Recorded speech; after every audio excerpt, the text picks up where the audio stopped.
Hello, everyone. Welcome to the second day of the Occupy Library Conference. My name is Claudia Șerbanuță. I'm part of the organizing team from Progress Foundation. And together we are honored to have to welcome the second keynote speaker from our conference, Dan Perjovschi. Dan Perjovschi comes from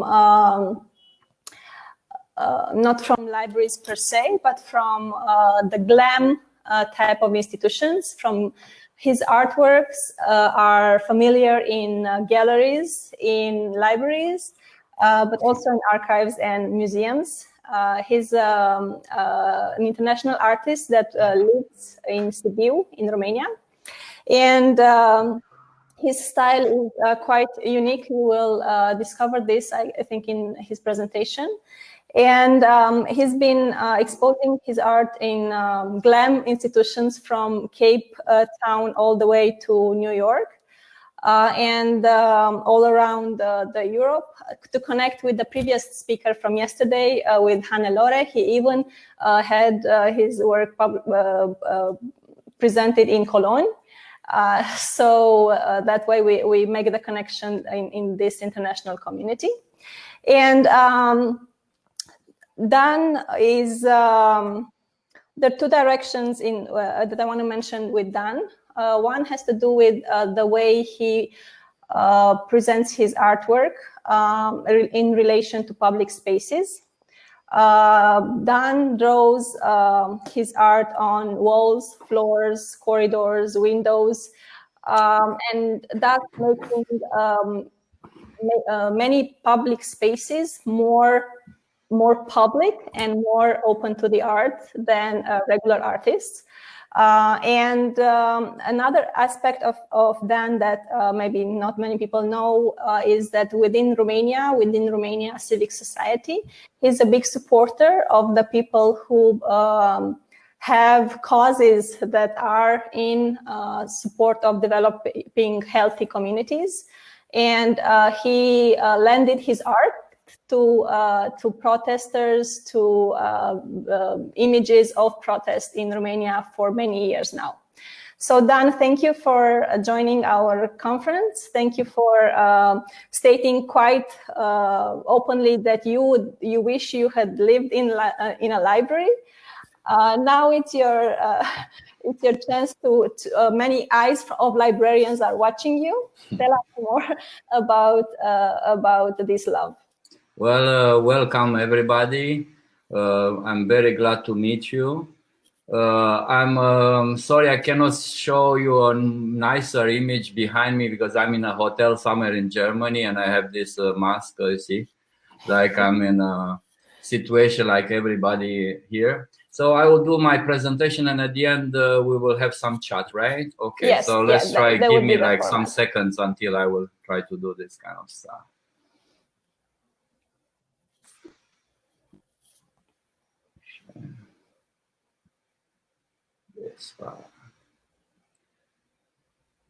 Okay, I hope everybody listen.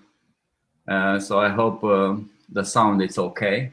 Yeah, we can see and we can hear you very well, Dan. Okay, so yeah, well, this is not a joke. I really dream to live in a library because I'm still having this idea that even only looking at books, you become smarter. You know, so this is a fantasy I've been living through many years. Well, I am the person who like to draw a lot, and drawing for me, it's a knowledge tool. So I draw the wall so I understand it. And I'm balancing between this local and global because now I'm active in this kind of territory, which they communicate sometimes not. And as you see here, I'm born in Transylvania, so the global vampire had to have more teeth. And I'm living in this postmodern world where apparently we have much more choices, right? Where this world where populists have very strange haircuts. And where, unfortunately, extreme right and extreme left are back with the same kind of statements. Well, we are living in a world of crisis where ISIS, it's already in the world. somehow in the concept of the, and we have to constantly respond and adjust to this fear, constant, you know, urgencies. And we heard that we Dan, know, like, yeah. I'm sorry to interrupt, yeah. but we cannot see each image at one time. We see all the images at this point. I think you need to go in the presentation mode. Okay. But if I do this, did you see the whole image now? No. No. Okay. Good. Let's see. Let's see what I can do. Right. Okay. Here. Okay. Well, this was my instructions. I'm sorry to, like, let me see what we can do. Like this one. Stop sharing, and I will try to share again. Okay. Please. Okay. This is it.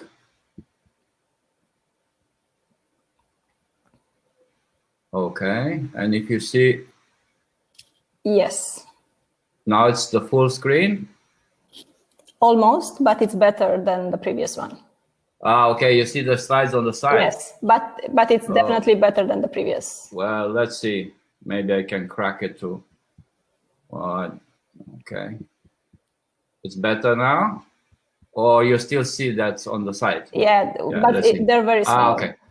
Well, I'm sorry. Like, this is the only way I can do this. The play. Well, let's see if I do it from here. Play slideshow. Is the same? Is the same? Same, sorry. Okay, then we will do it with this, okay? Yes, please. All right, sorry. So you see this, you saw, I'm sorry. So this is my dream with the library. I'm doing this kind of drawings, so maybe some of you are familiarized with which try to be very, very direct and very clear about the situation we all live. So as I told you, like, we are in this kind of world where the extreme right and the extreme left are back. And where the crisis, it's like the concept of crisis, it's like an everyday situation. And where we learn that, you know, our power is to stick together, right? And now, unfortunately, we have to have these 2 meters in between us. So we have to constantly redefine and have a fresh view and look at the world around us. Because this kind of gap is not only 2 meters, but it's also wider and wider between the rich and poor.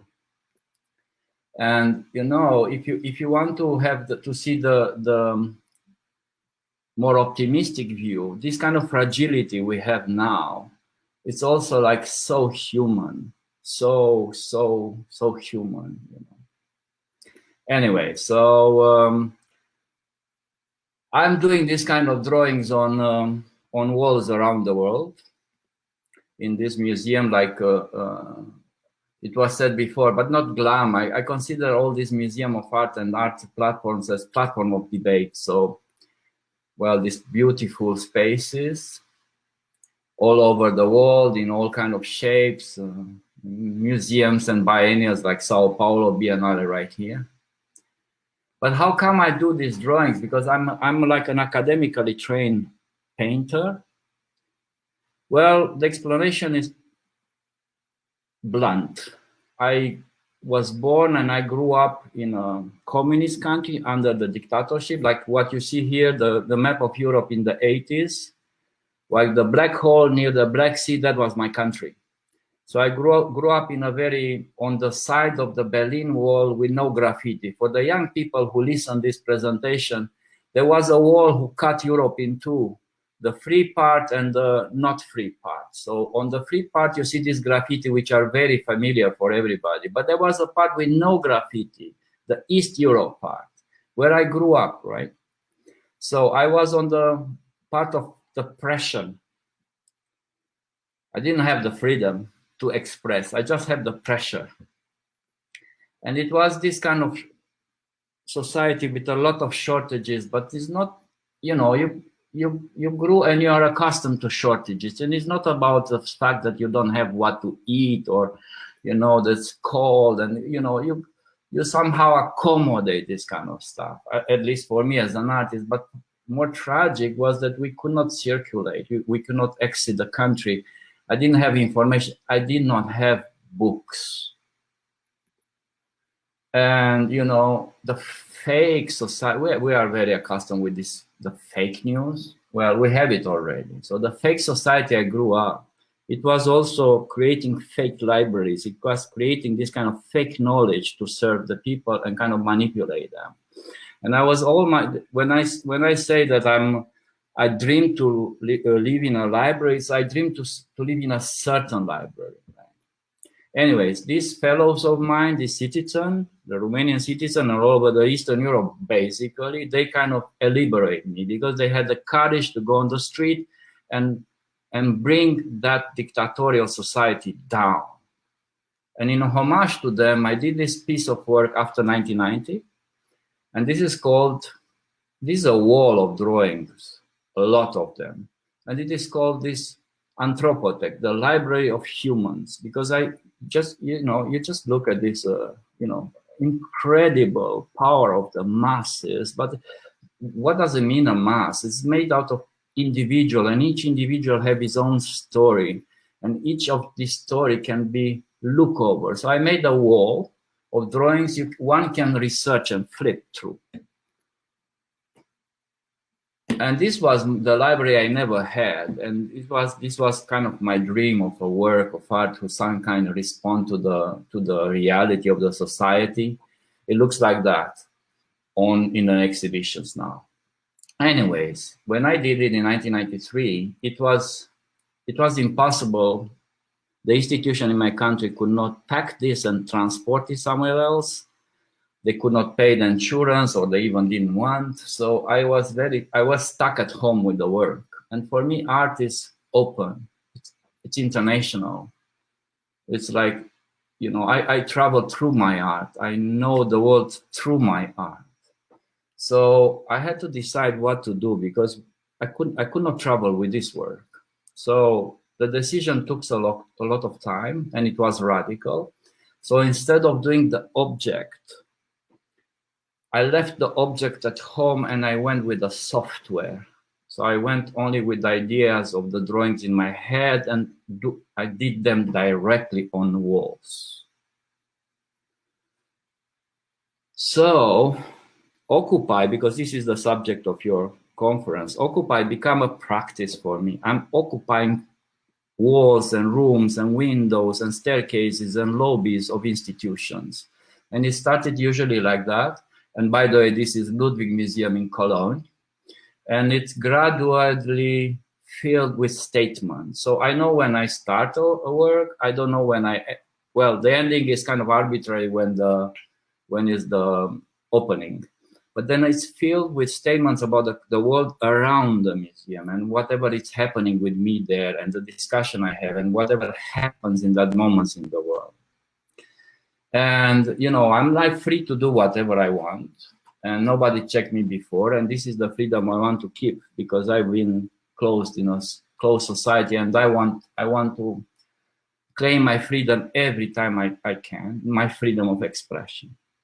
But the freedom to do whatever I want, well, with responsibility on walls of the institution across the world, is coming with a price. And this is the price. When the show is over, the work has to be painted over. Or this is the exhibition, and this is the end of the exhibition. So I'm painted out in various styles out of the exhibition space. And even wash sometime. And this kind of a situation is not like tragic, if you think. It's just like a space prepared for another freedom of expression. It's not only mine, there are so many creators in the world. So if you use these spaces as, we have place for everybody. Anyways, well, the contemporary world I'm living now, the ones which offer me the freedom to go around, to, it's a world with many, many walls. So, the Berlin Wall fell. But now there are different other walls between nations, like here, between poor and rich, between golf courses and favelas. So what an artist can do if this wall appears, right? And this is an example made by the Artists Without Walls, a group of artists from Palestine and Israel, and they make a hole in that wall, put TV and video camera cables through, in such way that the image on the other side of the wall can be projected on this side of the wall, so you can say hi through the concrete wall to the people on the other side. And here is like another example. This is the wall between Mexico and United States. And this is a project made very recently where people put this and made balancing acts on this wall. They use it as a prop. Well, the continent I live is now, unfortunately, building new walls. And these kind of walls are different now. Because on these kind of walls, you even cannot do graffiti.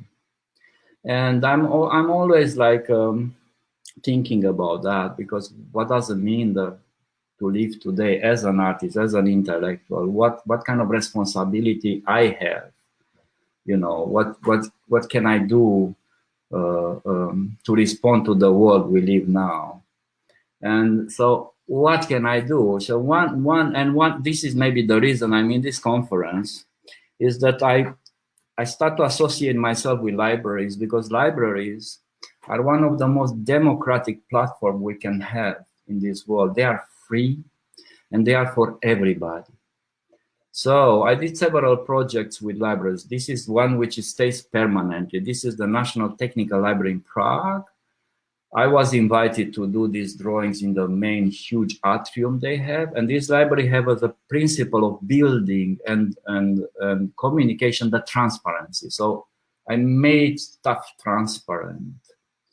And all my repertoire of drawings around 2009, when I complete this project, is here, so it can be seen all the time. And as you see, maybe, it's not so, I mean, they're not like kind of nice, beautiful drawings. My drawings are not made to decorate a space or make it more nicer. My drawings are to create, to put questions and to, you know, see there like a drawing about the statue, see how actual it is, how, you know, history is changing the statues today, or the histories are changed. And I'm showing you now another project here. This is a small project I made with a little library in Bucharest, which is dedicated to kids. So they changed the labels of section in the library, and they asked me to make them. And it was really, really interesting project, because this can imagine, I mean, for me it was fantastic that I have my drawings like with a background of books. It was a bit of a magic and fantasy. And this is the third project I do. This is a neighborhood library in Zagreb, in Croatia. Unfortunately, we in Romania kind of lost these neighborhood libraries. And for me, this was fantastic, because in this space, there's this window, because the library is kind of see at the floor of a concrete block apartment. And these windows are a gallery, you know. So, and the gallery, hello. The gallery, it's like a really, really good one. It's inviting artists from all over the world. And it's called Window Gallery. And it was my pleasure to be there and to see, this is some years ago, people coming to read newspapers and books during day and during night. And I try to mingle these drawings with the books and the act of reading, maybe even act of sharing, and have these kind of drawings projected on the table where people read.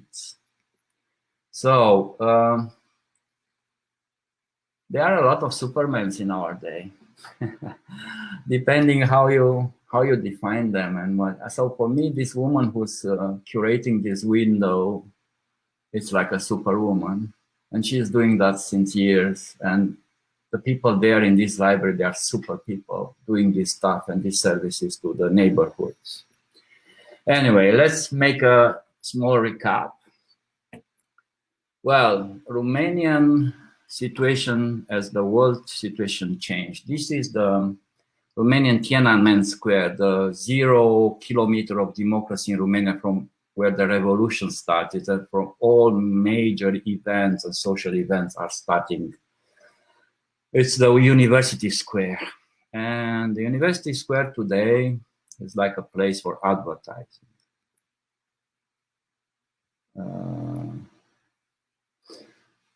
You know, 30 years ago, people died for me to do my art and to talk with you now. But if you're not careful, when you open the nightclub door, you may cover the memorial and the cross of the hero. And the people, the human beings, the body of the people who changed the history in my country, now they are like advertising tools. The place I've been showing in Istanbul Biennale in 2005, now it's a cozy boutique. The place I've been showing 2008 in Generali Foundation in Vienna, one of the best extraordinary art spaces in the world, is now Lidl. So what an artist can do in these circumstances where we are evacuated and the intellectual and knowledge and discussion are evacuated because the consumerism is occupying everything. Well, I thought that one way to do this is like get out of the studio and share and go out and engage society. And I try to do this as much as I can. Workshopping around, lecturing, meeting people, doing together projects, and sometimes offering my expertise and knowledge and my time to people which are really in need, like these guys, extraordinary kids in Patarăt in Romania. We just drew this house together. And these are the kids in the Romanian 21st century which are living in a garbage plant. In and because. Anyways, I do, and I'm understanding my own art and my own drawings as a school now, as a kind of a learning process, because I use a lot of text and I use this kind of image who can be re-embodied, and I think they can be used as practice, as discussions, as platform, as a school. See, this is in Prague. They are embodying my drawings there.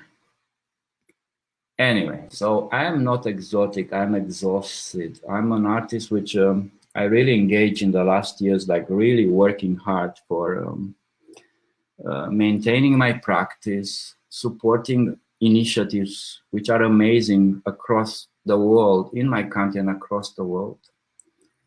And trying to maintain this communication, not in the ivory tower of the elitist art world, but directly on the ground, as my friend here shows.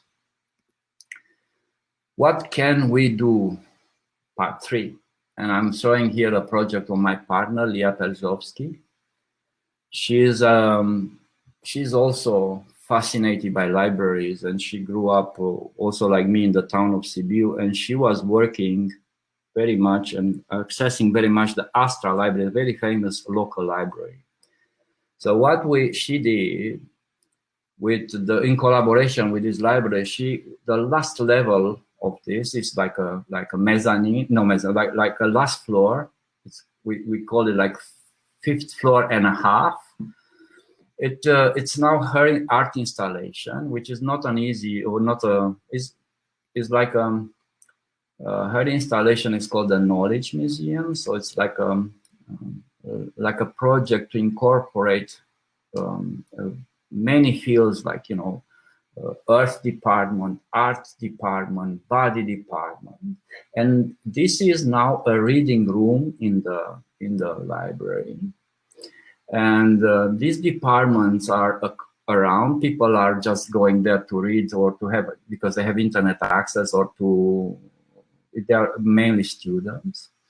And we are using now this permanent installation as a reading room. And as you see here, there's we ask and we receive the entire collection of the Idea Art magazine in Romania, or the Parquet Art magazine in Switzerland. So we are asking museum to send books, and some complicated, maybe the library will not have the money to buy such a thing, and to contribute to the installation. And it looks like a ship, like a stellar ship. And Leah's definition is like, if we have to leave the Earth, what we will take with us. So it's like little imaginary trips in all kind of fields of the human knowledge. And it's in growing, because she's constantly adding elements and photographies and books. And it looks like, if you look, like a kind of a timeline of the achievement in intellectual thinking. And it's also a space to meet, to chat, to discuss, to, you know, congregate. It's a small community place. We are very, very proud about it. Anyways, you remember the Berlin Wall, my obsession, right? Well, the Berlin Wall fell, and the hole in the map of Europe does not exist any longer. We kind of normalize and unify. And in my metaphorical thinking, I hope that that hole, which I grew up, is filled with these people, you know, with citizens, with people who don't stay in their rooms, people who take the streets when they need to do that. Well, anyways, let's go back to the dream of dreaming to live in a library. Now I live in one, and this is it. And it's more or less also what you see here is like another version of Leah's Knowledge Museum, but on the vertical shape. So we built, as artists, a house, studio, and deposit, and we made it full of books, all our books and all our artworks. And it's also like a place to meet people. It's basically 2 rooms full of knowledge and books. And it's designed specially, as you see, to be turned into a research center and library. And this will be our gift to our hometown Sibiu, because we don't have kids. And all the stuff we have is here, and it will stay with the city as a public library and as a research center. So, really, don't ever forget your dream. Like, you know, we are young, sometimes we dream very, very big. And maybe it's time to rethink what was our initial idea, what is the power, what is the drive we have in this world.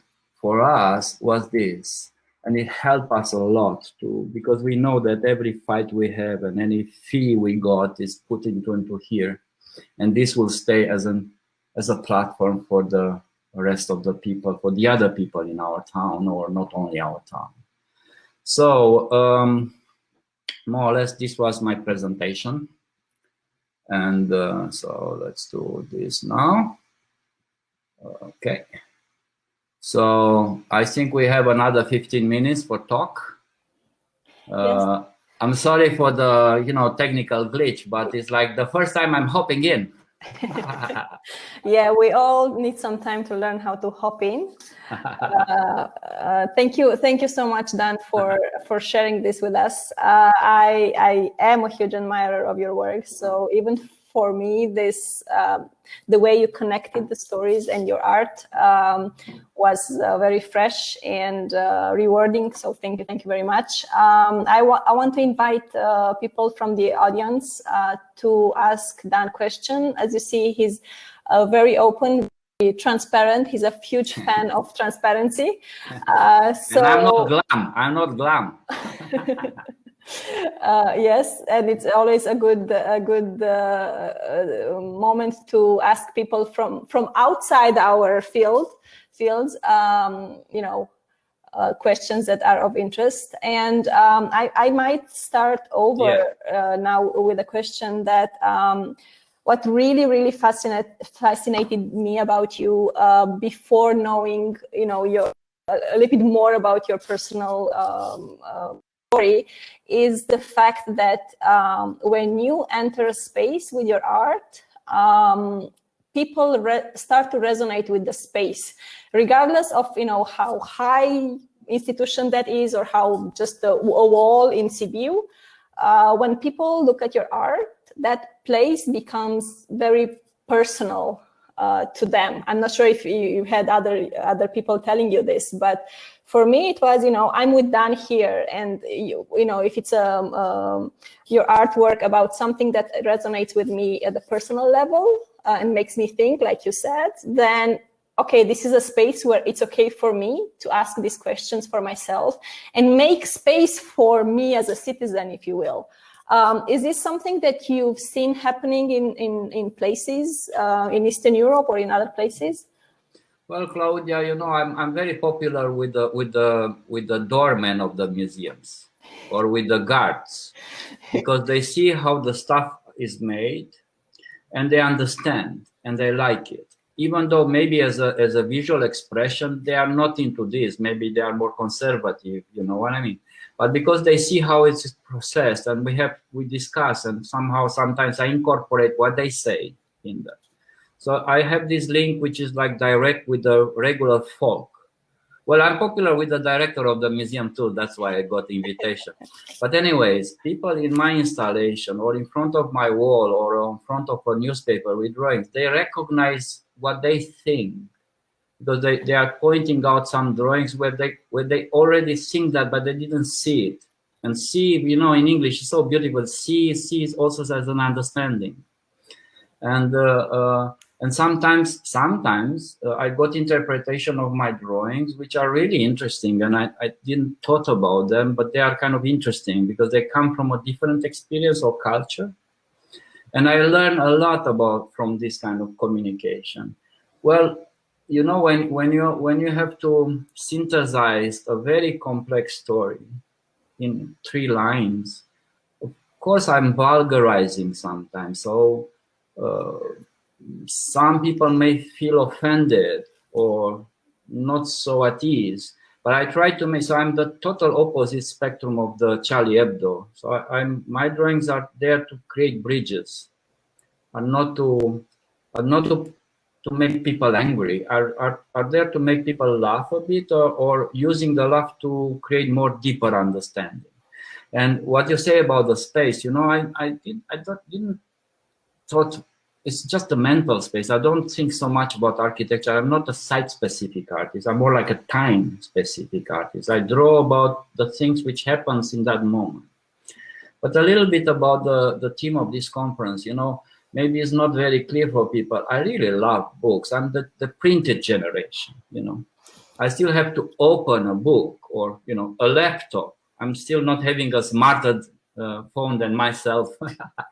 I still have to somehow create, by the way, space when you open a book. I create a space. I really love books, and I think that's, for me, book is not like, it's like a medium. It's like a museum, but with the covers, right? And I always felt that this kind of shelves with books is like kind of empowering me. Only looking at them, you know what I mean? It's like I'm totally amazed how much knowledge and how much work it's. If you enter a library and just look around, it's fantastic.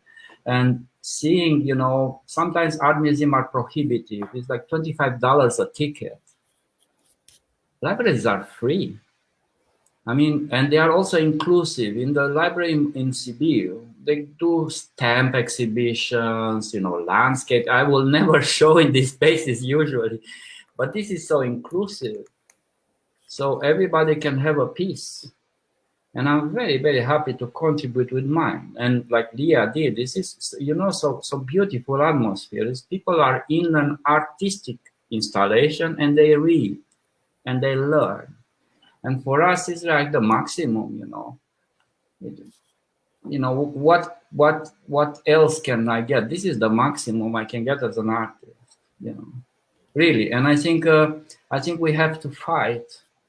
We have to fight for these spaces, because I saw that example in Zagreb with this very, very, in the poor neighborhood, working class neighbor, a library. And that woman there is doing a top artist, you know what I mean? It's top project in that. So what's the problem? We can do that everywhere, you know.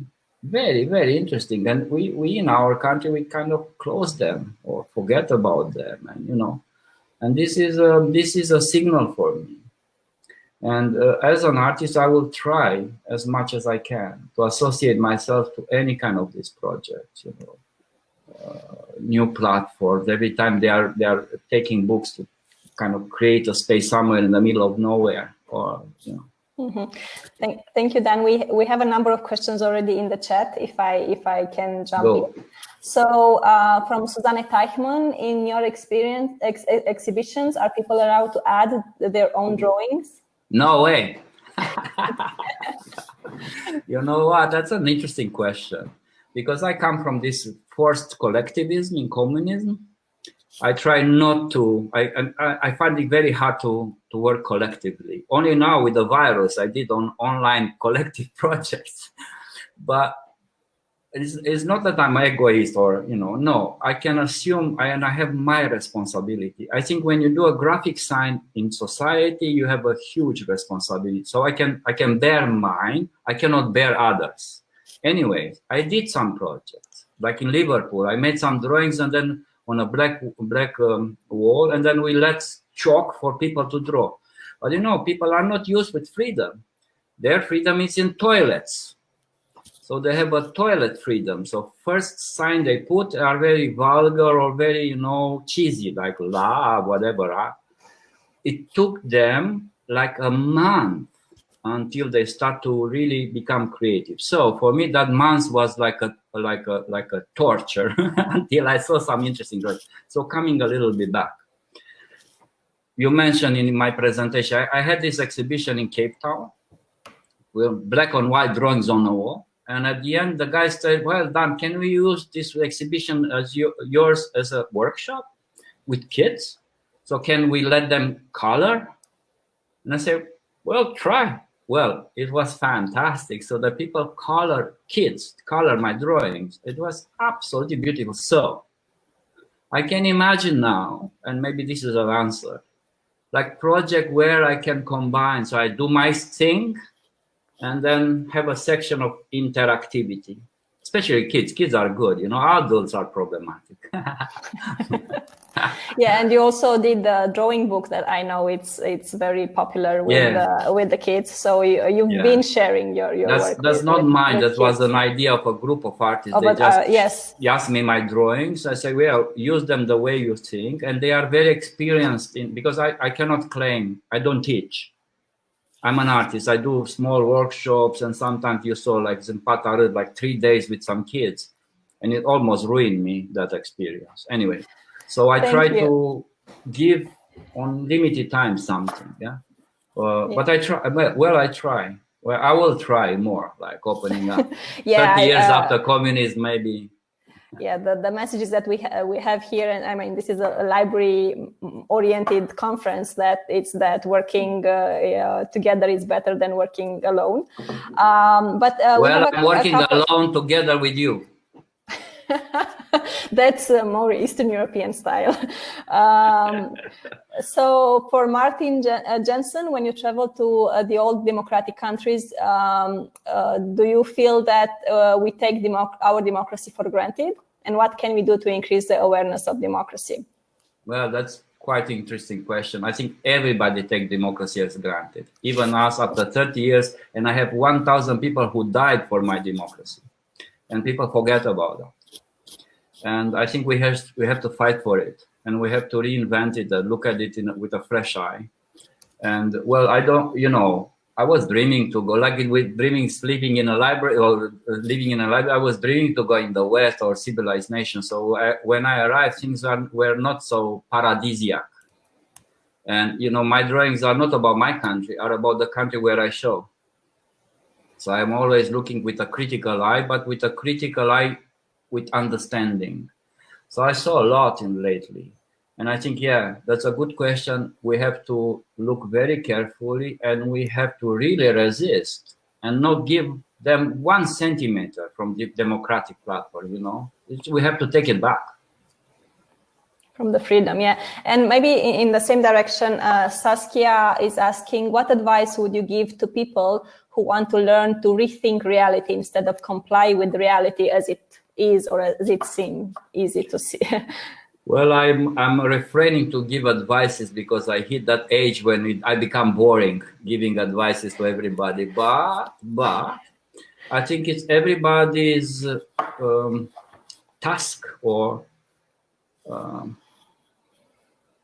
to look with much more freshness and understanding, and try to see what models function around, what you can add or what you can invent. I cannot live the life of a young artist today or a young citizen or an old citizen from a different country. Our experience does not match very much. Or I will always carry with me this wall falling down in Berlin, right? Every time I see that image, for me, it's like, so maybe other people will not have this goosebump. So, but maybe they find their own goosebumps. So maybe this is the advice. Find your own goosebumps for something which really impress you and stick with it. Well, I'm fighting. I didn't leave Romania. I'm there and I fight and I try to invent platform and to associate myself with you or with you guys and try to add my energy and my knowledge to this extraordinary, interesting battle you have, to occupy the library. Let's occupy them. Yeah, let's recreate the spaces that, like you dream of, and that, like, I really appreciate you saying that we lived on the side of the wall that had no graffiti. Yeah. And that the fact that, experiencing your freedom, it's a learning process that takes time and also takes support. You cannot expect, you give a child a crayon and a white paper and you wait for them to be creative. And especially if you wait from an adult to do that and just be free after we did not learn how to express our freedom and even how to defend our freedom. Claudia, if the kid is under 3 years old, he is creative. Yeah. The problem starts when you start to go to kindergarten. So anyway, you are absolutely right. This is not just happening. This is not just happening. And by the way, we are all prepared to fight with robots, We're like, So how do we fight with robots? With what? I mean, do robots mistake? Do they get out of the contour? So we should get out of the contour. We should not do we have to be more inventive in the sense that challenging us all the time and put ourselves questions, right? I know, look what I do now. I never imagined I would do this online. And I don't feel comfortable if I don't see people in front of me. So I know the audience. I have to see people. And this is the life we live now. Sometimes you don't because you have to stay in quarantine, isolated, So we have to adapt to this. So what kind of library we have to have for this? And what kind of support we can provide to the community through this? It's the question.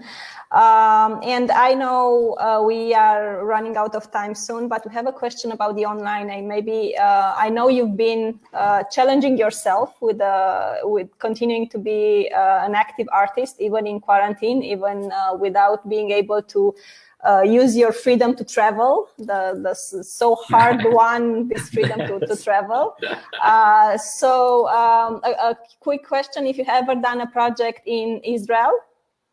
Yes, several. Okay. In Tel Aviv, and it was a kind of biennial, and we're in Jerusalem, and I was in several times, Yeah, and then just to wrap up the final question, do you think that the creativity and community is also possible in the digital form? Not that we have to do it, but is it actually possible to get goosebumps this way? Yes, imagine, Claudia, for me, it's a wonder. So now you can put all the knowledge in the top of Himalaya or in the Antarctica. You can transmit all this knowledge to anywhere on this planet.